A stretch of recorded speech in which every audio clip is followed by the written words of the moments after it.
ইঁদুরও একটা আল্লাহর পদার্থ, বিড়ালও একটা আল্লাহর পদার্থ। সবচেয়ে দামি হলো মানুষের কাছে বিড়াল। তো সকল ইঁদুরে মিল্লা যুক্তি করে বিড়াল মারবে। বিড়ালে গিয়া কাতার দোলনাতে ঘুমায়। তো ইঁদুরে বলে এইটাই সুযোগ দেই,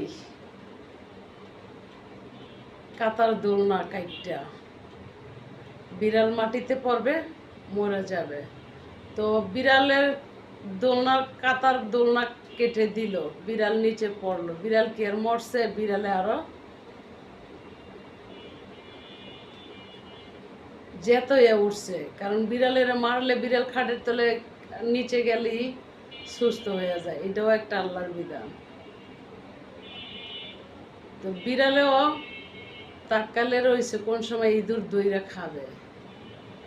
যেদিন গাড়ের মধ্যে ধরবে বিড়াল ইঁদুরে, সেদিন আর সুডানের ইঁদুরের কেউ থাকবে না। চিল্লাইলে কোনো কাম হবে না, যেতকে পর্যন্ত রুহু না নেবে।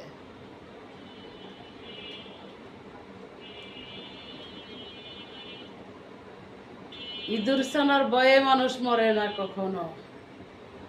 ইঁদুর ছানার ভয়ে কখনো মানুষ গর্তে ঢুকে না। বিড়ালে ইঁদুরকে সবসময়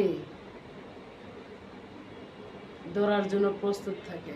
যেদিন গাড়ি ধরতে পারে সেদিন গিয়ে জান কবজ।